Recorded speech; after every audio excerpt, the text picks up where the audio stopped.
We're live.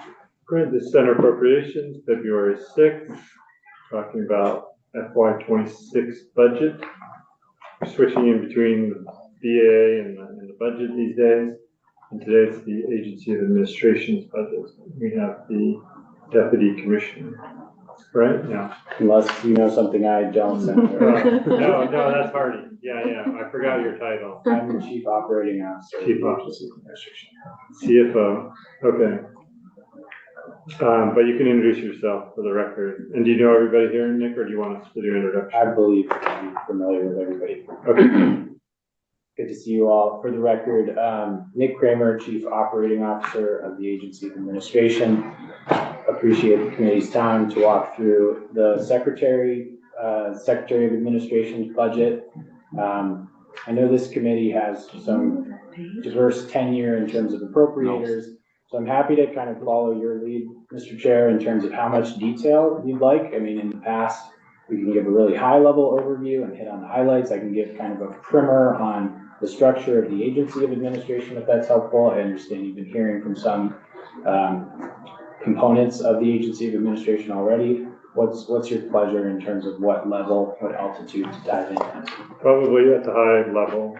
My first question was, did you require all the departments under your agency to use that same picture of The swamp.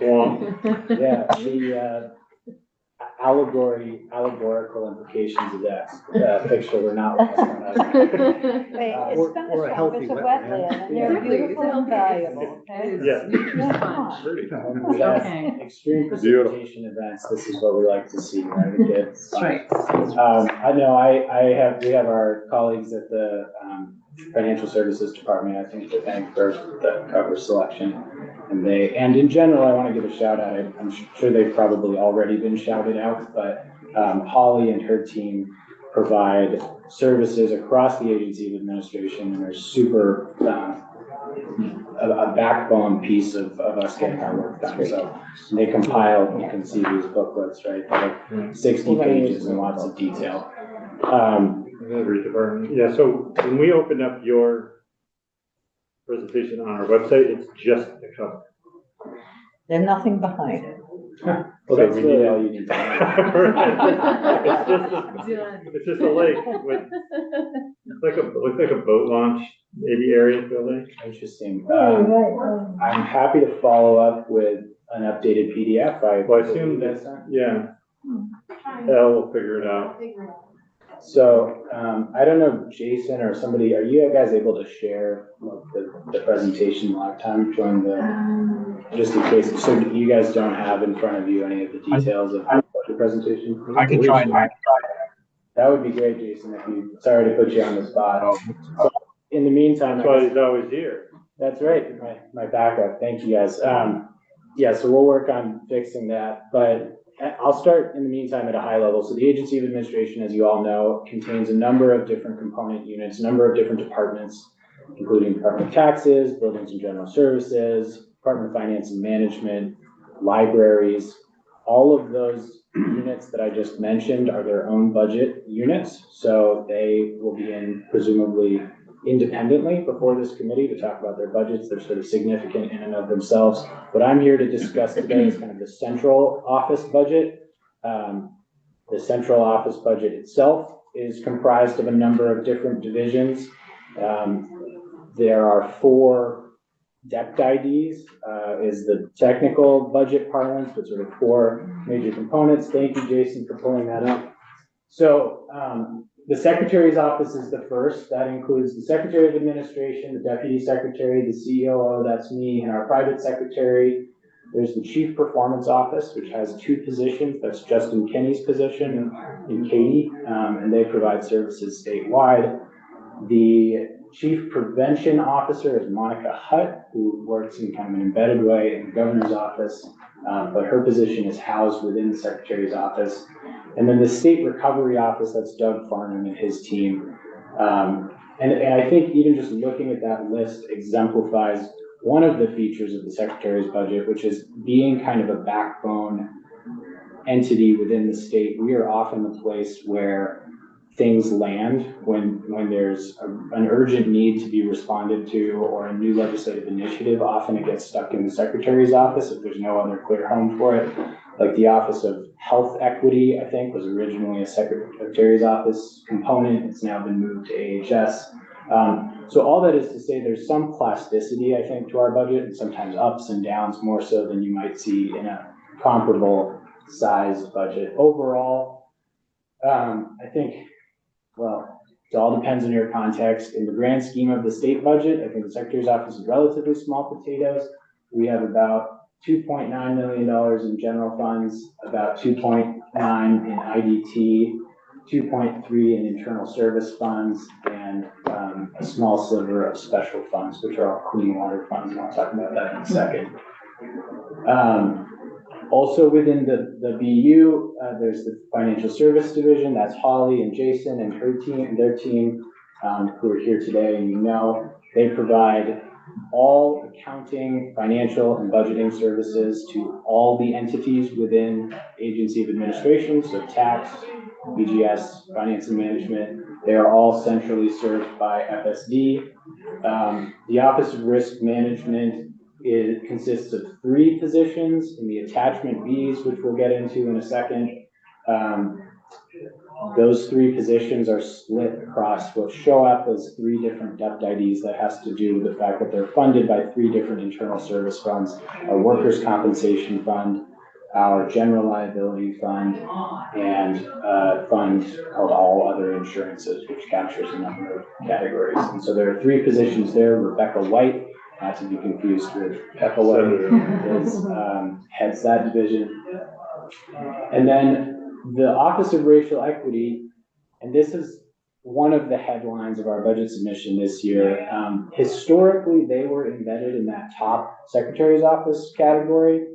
Originally, the Office of Racial Equity was just the Director of Racial Equity, Susanna Davis. Her position was established in 2019. Over the last couple of years, the purview and scope of the work of that office has grown pretty significantly as they have become more of a force themselves and a larger team. It's made sense. They're of the size now they actually think are on par or eclipse the Secretary's Office. So we felt they should really be there, get their own appropriation and be split out, and it's easier to track their funding year over year in that way. So this budget presents them as their own appropriation level DEPT ID. Oh, I keep saying DEPT ID, that's what those 10-digit numbers are there for any budget wonks.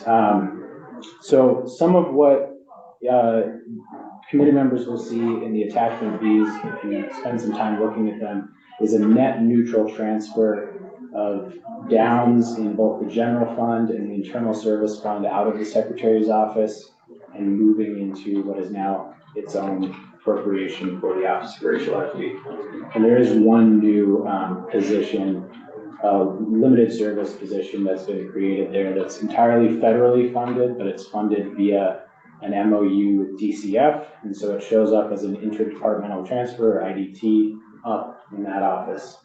Are there any DEPT IDs that don't have 4 zeros at the end?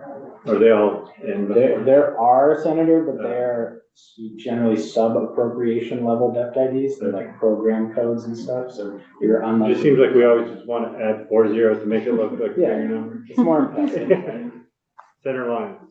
Oh, I was just gonna go back to the, equity, health equity, piece, and that the folks in Department of Health are federally funded. And then when that disappears, will all of that work? What will happen to all of that work? Is that a question we should ask more discreetly when we're talking with DOH? That's what I would recommend. Yeah. Yeah, they'd be better equipped to speak to the long-term planning there.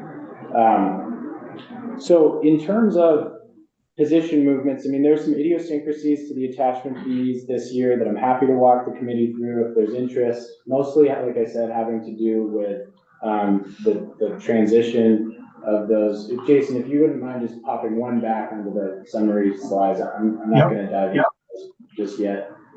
Thank you.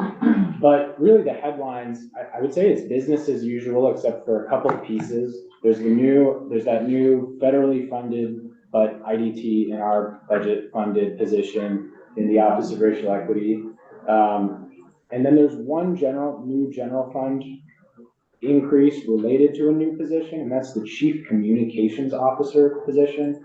Rebecca Kelly, who was formerly in the governor's office, is now occupying that position. And that's a statewide position. It's actually housed in the Department of Human Resources. I'm not sure if that came up in prior testimony. The position lives in DHR, but given sort of the statewide mandate and the current funding landscape, the funding is being provided by interdepartmental transfer from the Secretary's office to DHR. So it shows up as a general fund increase in our budget. And what are they doing for communicating to the whole state? So there's a couple components of the position. The first and kind of primary need that she'll be responding to is compliance with federal regulations on digital accessibility. So all of our websites, all of our internal communications, there's actually quite a bit out there, as I'm sure senators know, about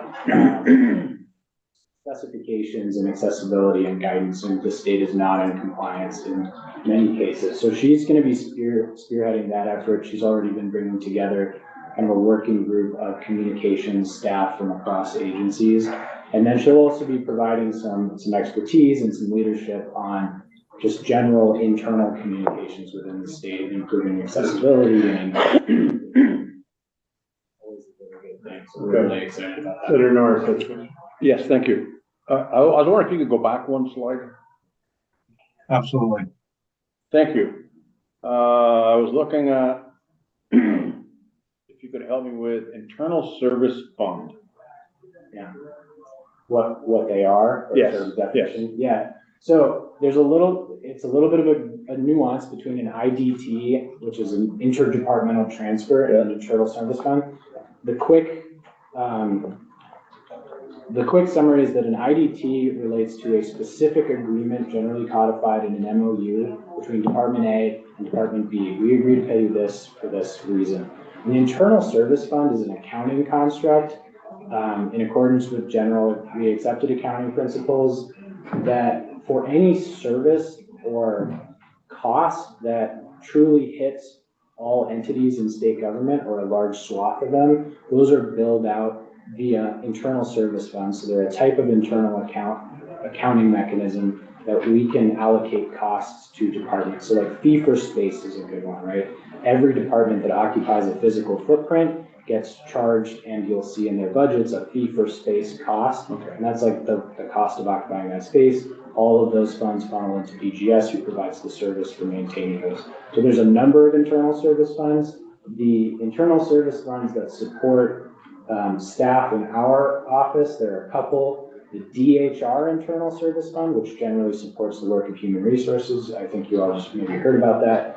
That supports a couple positions in the Office of Racial Equity, Susanna's being one of them. The idea being that those positions are helping to support entities across state government, so it makes sense to bill out their staff time to all of those entities.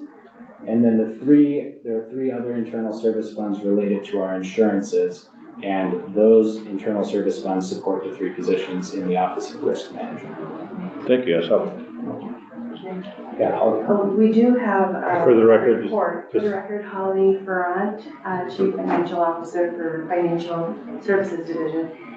We do prepare an annual report it's a report called Demystifying Internal Service Funds, and it explains internal service funds, 9 major internal service funds, and how they're calculated and allocated for departments. So it's a very helpful tool.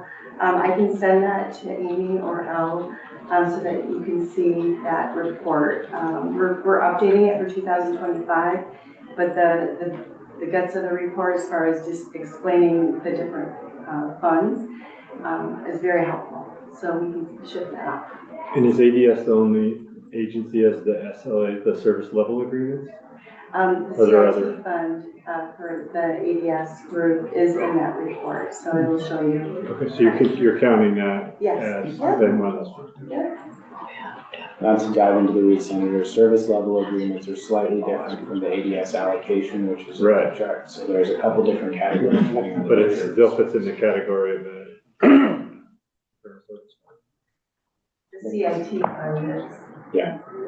But not this, LA, I don't think I think the SLAs are No. different. characterized in a different way. And a lot of it has to do with the timing of communications and whether it's like a bill back or a budget estimate. So certainly happy to follow up. No, just fine. Curious. So I guess I'll pause there just in case there's any other questions on this first slide. No, I apologize for having to go backwards. Sometimes it just takes a while for things to percolate here. I'm with you, Senator. I know I'm feeling, no worries at all. All right, so thank you, Jason.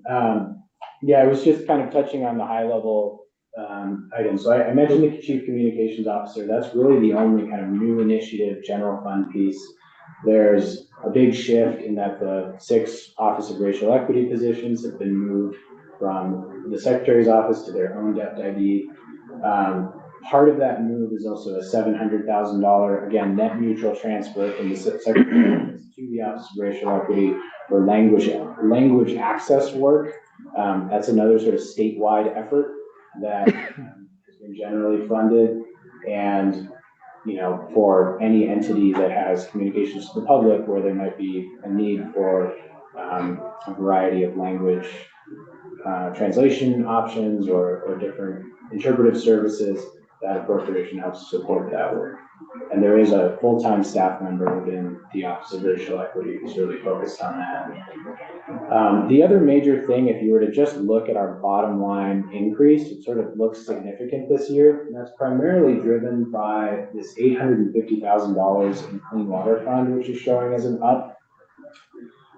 There's a whole nother half an hour we could talk about the Clean Water Fund, so I'll really distill that process. But just for any members that aren't aware, the Clean Water budget is a statutorily codified process following the passage of the Clean Water Act, Vermont's Clean Water Act, I should say, in 2015. There is a statutorily enabled board, which consists of some administration representatives, some public sector appointees, and they get together annually and globally look at how much, well, within a bucket of usually around $40 to $50 million, what are the investments we need to make to meet our TMDLs or our clean water goals set in collaboration with the EPA. And so that's a process that occurs in the fall, more or less at the same time as the governor's budget development. They take a lot of public testimony. They hear from a lot of advocates, a lot of stakeholders. There's an interagency working group that contributes to the sort of financial modeling and builds a recommendation. So generally, the governors recommend, for as long as I've been working for the state, has reflected the recommendations of the Clean Water Board. I'm not aware of the legislature taking any actions to modify the board's clean water budget. I think part of that is just a reflection of the fact that there's this process that they go through that's fairly extensive and takes a lot of input and involves a lot of negotiation and compromise. So this piece, for the last couple of years, there have been some very small amounts in the Secretary's office that are clean water funds. Again, those fell into the Secretary's office primarily because there wasn't really another good landing place to put them. We, for the last couple of years, have been paying municipal stormwater utility incentive payments. There's a piece of statute that says if you stand up a municipal stormwater utility, which is just an entity that can raise revenue for stormwater, the state will pay you $25,000 a year for a certain period of years. I think it's 4 as kind of an incentive to get those going. So we have in our budget the last payment for the last utility that we're aware of that exists out there that was eligible for that incentive structure. That's St. Albans Town, I believe.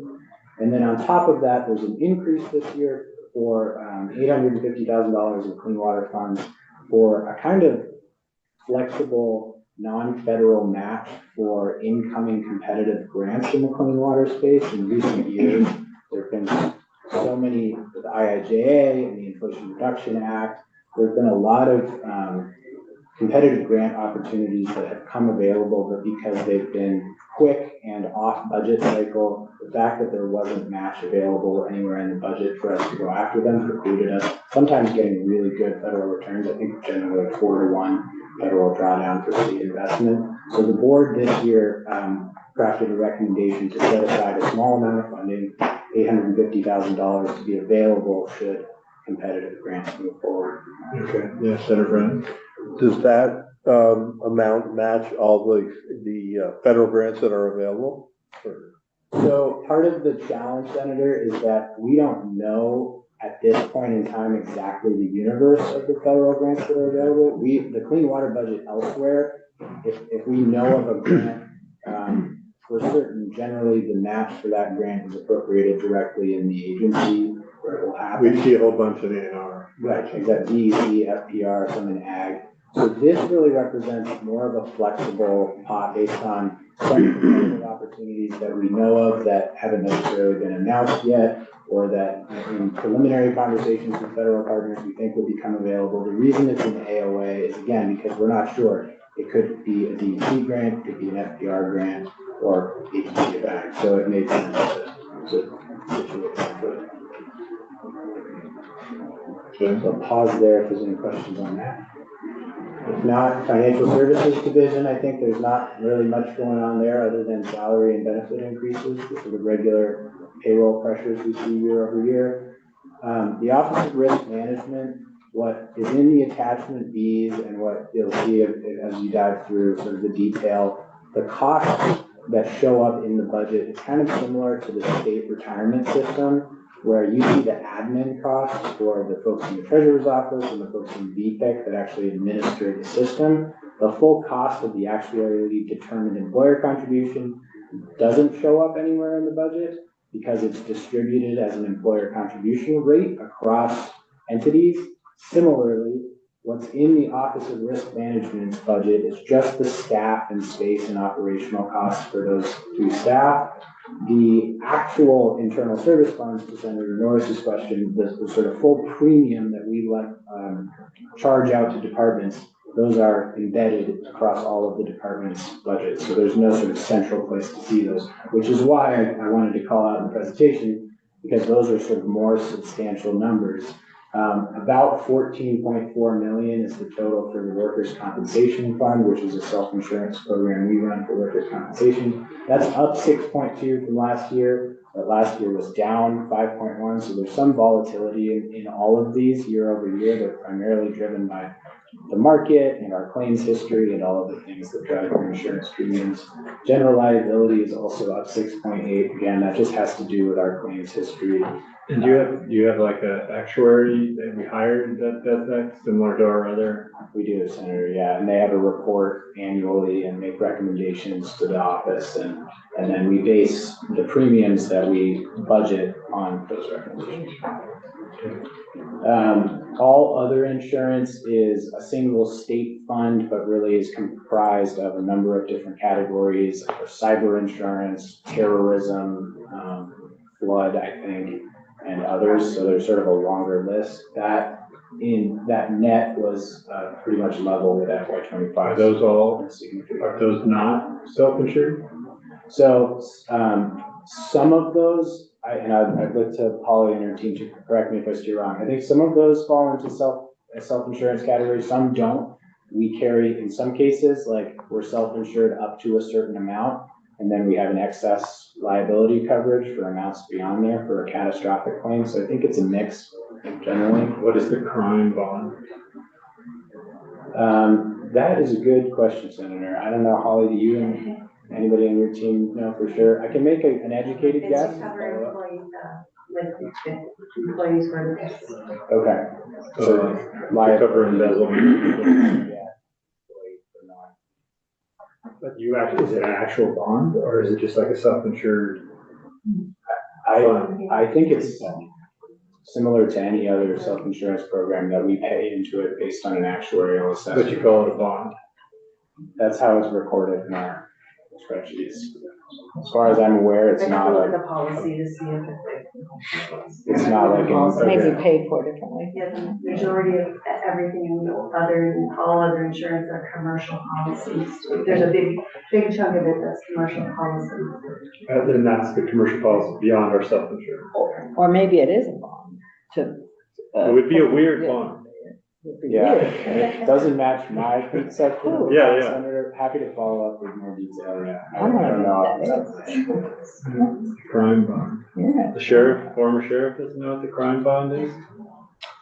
I was actually had a bond on my office on myself, and individuals within my office who actually handled money. We're kind of like What's it like? What does it mean? What does that mean? It's a bond? it's like a bond for like, it's a different kind We of get, bond. yeah, than Yeah. we get it through the insurance companies, they offer Yes. bonds for Sure. coverage on anybody who handles money. Okay, So I didn't handle any money, but I guess it was by statute, I had to be bonded anyways with my, It's two like other when a employees. contractor I got gets it. bonded, Yeah, like a okay, surety I got it. bond, Yeah. It's like that they will follow the law. yeah. All those old English terms, right? Yeah. It's very different than the The bond. sheriff and all that stuff, you know? We're not building any structures based on criminal Right, activity. Well, sell the bond and But then, thanks for answering. yeah, okay, good. Well, then you had an answer. Any So other, we should have a sheriff on the appropriation. any other questions on those top items before I go into the one times? I guess I Yeah, do. so do I. Sorry, so with the Clean Water Fund, you were saying it wasn't clear if it was gonna let, if funds might be applicable to DEC or FPR, whoever else, but those are a part of AANR, and so why not have it linked with ANR? Well, so they could go to DEC, they could go to FPR, they could go to the Agency of Ag. which is Oh, also okay, so part of that's the just Clean all, Water okay, budget. yep, thank you, AOT, yeah. that's it. Good question. So then, the last little bit here, there are 3 one-times in the governor's recommend associated with the agency of administration. First is for continued funding for the Ideal Vermont program. That's been a sort of pilot type program we've been running for a couple years. That's run out of the Office of Racial Equity. They work with municipalities who apply to be part of this. I think it stands for, I forget what I is, but diversity and equity in leadership, I think is the last part. But it's a program for municipal leaders who want to engage, and I think there's an application process. And they work closely with folks from the Office of Racial Equity to look at their policies and how can they work to advance their equity goals and sort of become a more inclusive and accessible municipal entity in their leadership structure. I think it's been a pretty successful program and some lots of good success stories. So. Is that a grant support program? Sorry, Is it a grant? I think it's RFPs or? I think the funding is primarily for like meetings and administrative Okay. operational Coordination. The Truth and Reconciliation Commission is sort of a similar category of an important initiative that's been funded through one-times in the last couple of years. I would encourage the committee, if you're interested in much more detail on their work, to hear from the commissioners of the Truth and Reconciliation Commission. There are 2 commissioners and I think 4 staff, and they've been engaged in a process of meeting to take testimony and input. They're drafting a report that I believe is due in the fall of 2026. So that would be just in the beginning of FY27. So the intention behind this one time is to continue to fully fund them through FY26. And then there may be some small component to kind of wrap up their work in FY27. And finally, the Municipal Technical Advisory Program, or MTAP, is a program run by the Chief Recovery Office. That's another program that we've been running for a couple of years. Was originally conceptualized as assistance to municipalities to help get ARPA and other federal funds out the door, which had complexities to them that were beyond local staff. As a former, I come from Corinth, a town of about 1,200 people. I was a select board chair there for a while. We engaged with some folks related to MTAP. Super helpful program, right, for small municipalities that don't have staff, aren't used to managing complex federal grants. So this provides funding to work with a variety of partners across the state. I believe the league, the RPCs, and then like the Vermont Council on Rural Development, I think also got some funding last year to help provide that kind of administrative support for small towns. So when the town gets the MTAP, they go to one of those 3 entities, or can they go to a private contractor to help them? I would defer to like the total eligibility to Doug Farnham is really the person closest, but I think there's sort of a pre-selected universe of folks. So yeah, so there's 3 million for that. And are you feeling that it's just a one-time, just to kind of get us through the federal funds and the disaster?